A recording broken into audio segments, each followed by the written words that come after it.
Sumpah Amukti Palapa yang diserukan Patih Gajah Mada merupakan sebuah tekad untuk mewujudkan doktrin Cakrawala Mandala yang dideklarasikan Prabu Kartanegara dari Kerajaan Singosari. Tujuan besar dari sumpah ini adalah menyatukan seluruh wilayah Nusantara dalam menghadapi perang hegemoni. Dua kekuatan besar yang mengancam daerah-daerah di Nusantara, yakni Kekaisaran Mongol dan Kerajaan Cholapura di India. Jika tidak bersatu, perairan Nusantara yang menjadi jalur lintas kapal-kapal lintas benua, serta beberapa wilayahnya yang terdiri dari berbagai kepulauan, membuat wilayah ini menjadi sangat mudah untuk ditaklukkan. Serangan prajurit Cholapura India kepada Kerajaan Sriwijaya menyebabkan keruntuhan kerajaan besar itu. Menjadi pelajaran penting betapa rapuhnya pertahanan di Nusantara jika hanya berdiri sendiri-sendiri. Kerajaan Singosari telah merintis upaya menyatukan Nusantara melalui ekspedisi Pamalayu pertama dan kedua. Ekspedisi ini telah berhasil menyatukan beberapa kerajaan di pesisir barat Pulau Kalimantan, Semenanjung Malaya, juga Pulau Sumatera. Namun ironisnya, ketika Singosari mengirim sebagian besar kekuatan militernya ke luar negeri, pertahanan dalam negeri menjadi sangat rapuh. Kemudian terjadi pemberontakan di dalam negeri, menyebabkan runtuhnya kekuasaan Singosari. Majapahit, sebagai lanjutan dari Kerajaan Singosari, dengan Sri Kertarajasa Jayawardana sebagai pendiri, sekaligus raja pertama Kerajaan Majapahit, yang memerintah pada tahun 1293 hingga 1309. Gagasan menyatukan Nusantara dilanjutkan Tribuana Wijaya Tunggadewi dengan seorang Mahapati yang begitu legendaris bernama Gajah Mada. Kerajaan Majapahit berhasil mengubah Nusantara menjadi kekuatan besar yang disegani dunia. Ancaman Mongol untuk kembali menyerang setelah serangan pertama ke Pulau Jawa berhasil dipecundangi Majapahit tidak pernah lagi terwujud. Begitu pula dengan Cholapura, yang kehilangan kekuasaan di bekas wilayah Kerajaan Sriwijaya, tidak pernah ingin kembali. Hal ini membuktikan bahwa Kerajaan Majapahit telah menjadi kekuatan yang disegani di wilayah Asia. Untuk menyatukan wilayah-wilayah di Nusantara, tidak cukup dengan hanya mengandalkan kekuatan militer saja, namun diperlukan pula keahlian seni berdiplomasi. Patih Gajah Mada bukan hanya ahli militer, namun juga seorang pemikir, serta piawai dalam berdiplomasi. Terdapat legenda hidup di kalangan masyarakat Dayak di Kalimantan Barat mengisahkan bahwa di wilayah itu, Gajah Mada nyaris kehilangan seluruh prajuritnya ketika berhadapan dengan pasukan suku Dayak. Namun dengan keahlian diplomasinya, Patih Gumantar, yang merupakan raja suku Dayak dari Kerajaan Bangkule Rajang, justru menjadi sekutunya. Tanjung Pura merupakan wilayah yang disebutkan Gajah Mada dalam sumpah palapanya untuk ditaklukkan. Pembahasan tentang beberapa wilayah yang disebut Gajah Mada dalam sumpahnya itu sudah pernah kami unggah pada video sebelumnya. Tanjung Pura adalah kerajaan tertua yang terdapat di wilayah Kalimantan bagian barat. Namun, kita tidak membahas tentang Kutai Martadipura di Kalimantan Timur.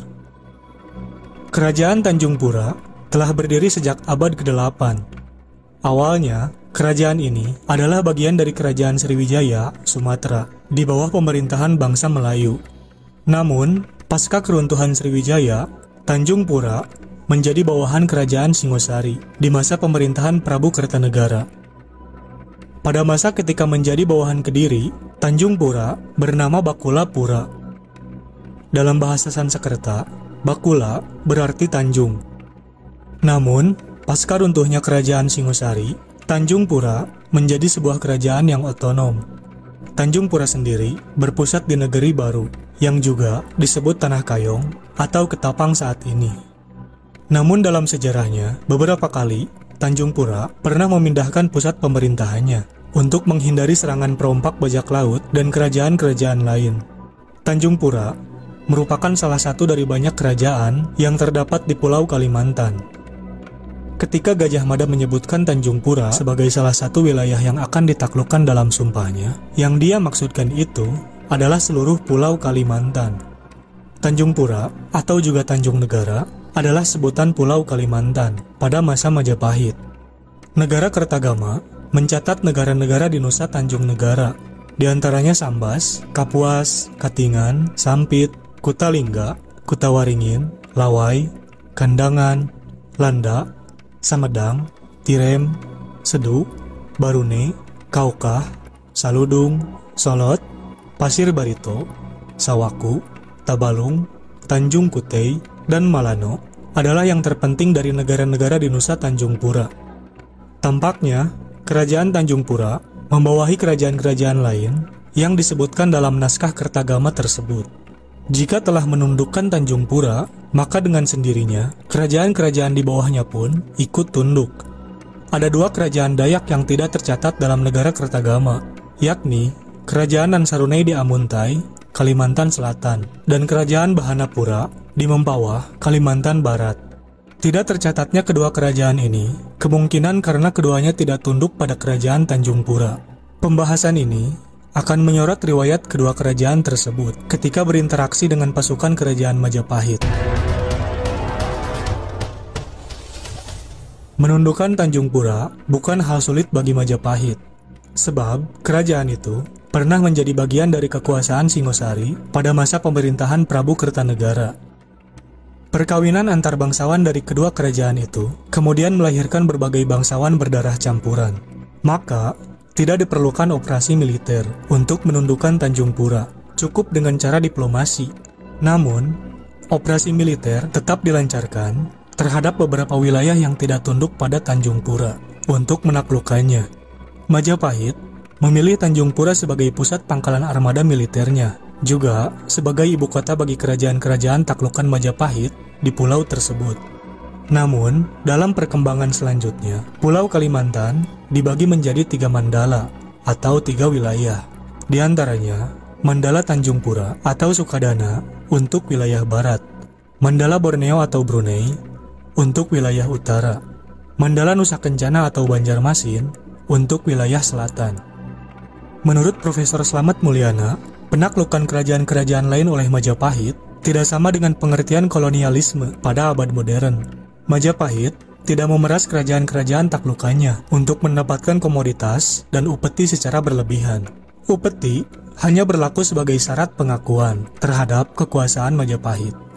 Hal itu sejalan dengan catatan berita Tiongkok di era dinasti Ming yang mencatat bahwa di wilayah bumi yang dimaksudkan itu adalah Borneo atau Pulau Kalimantan. Setiap tahun, rajanya mempersembahkan 40 kati kapur barus pada Raja Jawa. 40 kati kapur barus setara 24 kg. Untuk sebuah kapur barus, 24 kg tentu bukan sebuah nilai yang berarti. Persembahan upeti itu hanya sebagai tanda pengakuan dan kesetiaan sebagai wilayah bawahan Majapahit. Gajah Mada melakukan operasi militer kepada wilayah-wilayah yang tidak tunduk pada Tanjung Pura. Dikirimlah pasukan untuk menyerbu Kayutangi, sebuah kota di tepian Sungai Martapura di Kalimantan Selatan.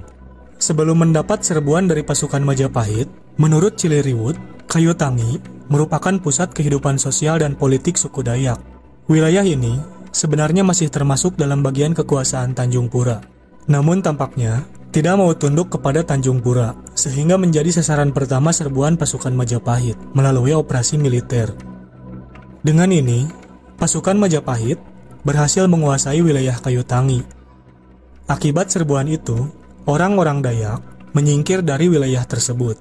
Sementara orang-orang Melayu dari Sriwijaya yang juga telah lama menetap di wilayah tersebut tetap tinggal dan mengakui kekuasaan Majapahit. Orang-orang Melayu yang telah lama menetap di Kayutangi serta telah kawin-mawin dengan orang-orang pribumi, yakni suku Dayak, melahirkan beberapa keturunan campuran yang kemudian disebut sebagai suku Banjar. Orang-orang Banjar inilah yang kemudian mendirikan kerajaan di wilayah Kayutangi dengan nama Kerajaan Banjar di bawah hegemoni Majapahit.